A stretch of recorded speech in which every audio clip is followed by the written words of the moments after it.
د افغانستان قومي ترانه گل آغا خدیما گل گلی گلزار گلونا حبیب رحمان گلونا حبیب رحمان گلونا جنرال خملګرو د افغانستان ترانه درته ډالۍ کړه. دا ویډیو کلیپ تاسو وکتلو، یو څو خبرې کومه او دا ټول واورئ او که اوس هم شنو در سره شریک یم که انشاءالله د فایدې خبرې به کوم او د اصولو خبرې به کوم انشاءالله.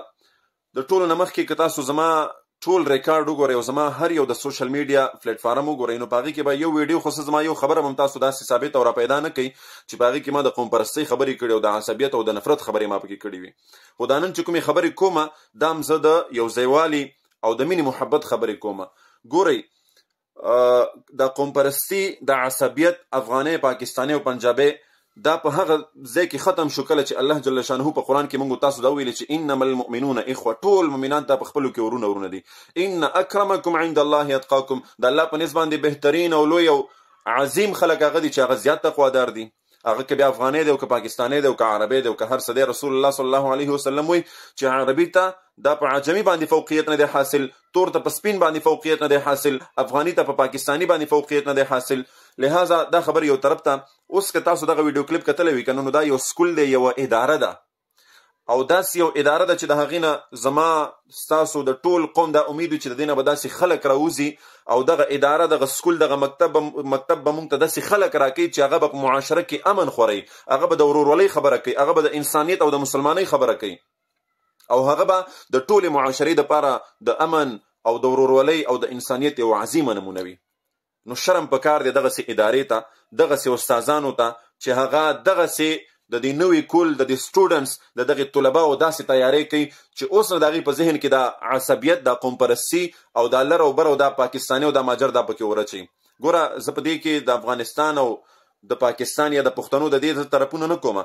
که افغانستان کې داسې خلک موجود دي چې نوم د افغانستان او جنډه د افغانستان استعمالي او پاکستان کنځي، او یا په پاکستان کې داسې خلک موجود دي چې جنډې د پاکستان لګولي او افغانستان کنځي، د دغې ټولو زه خلاف یم. دغه ټول چې دي دا شرپسنده خلک دي او د دې نه ډېر لوی لوی مشکلات هغې خلکو ته چې هغه پر امنه دي، هغه د دې خاورې سره د هغې خاورې سره مینه ساتي، هغې په ډېرو لوی مشکلاتو کې اچوي. خو دا شرم او ډېر د استاذۍ او د سکول او د مکتب په نوم باندې دغسې شیطانان هم بیا زموږ استاسو په معاشره کې موجود دي چې طالب علم ته دا ورښیي چې ته دغه ووایه او دا د پلانکي قوم چې دی قومي ترانه ده ته په دغسې انداز کې پیش کا. لہذا زما دا پیغام صرف د امن پیغام دی. په دې کې زما خبرې سختې دي، خو زه د دې معاشرې د اصلاح دپاره یو معمولي غونته کې کار کول غواړم او هغه دا چې داسې نه دي په کار څنګه چې د دې سکول د دې ادارې دا ویډیو به انشاءالله زما ور ورسېږي. خو زه ورته وایم چې تاسو په خپل ګریوانونو کې سر ټیټ کړئ چې آیا تاسو دا څه کوئ.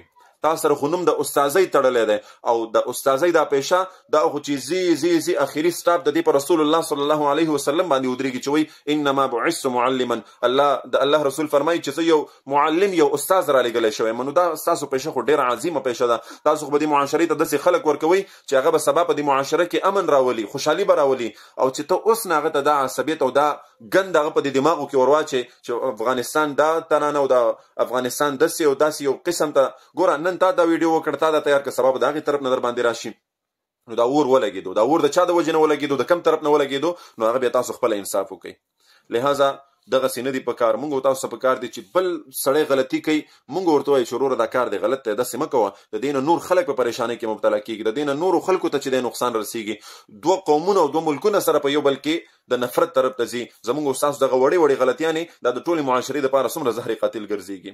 الله دې موږ ته په دې باندې د سوچ کولو او د عقل نه د کار اخیستلو توفیق را نصیب کړي. ډېر مې دا زړه ودردېدو په دې کار باندې او په دې باندې نه چې د افغانستان بې عزتي وکړه، د افغانستان د قومي ترانې بې عزتي وکړه، په دې باندې چې ګوره دا خو تاسو اور بلوئ، نفرت خوروئ، سبا به د هغې طرف نه داسې وشي، بیا به بیا دلته نه وشي، بیا به بیا دلته نه وشي، نو دا سلسله کم طرف ته ځي. نو لہذا په دې خبرو باندې لږ سوچ کول پکار دي. او که تاسو هم زما د خبرو سره متفق یې نو ما ته خپله رایه ضرور راکئ او دغه پیغام در سره شریک کئ، نورو ټولو پښتنو ته یې ورسوئ. الله دې د ټولو پښتنو د مسلمانانو په منځ کې یو اتفاق، یو اتحاد او یو عظیم قوت دی الله وګرځئ، او الله دې مونږ د یو بل نه د نفرت کولو نه او د دشمنۍ کولو نه محفوظ وساتي.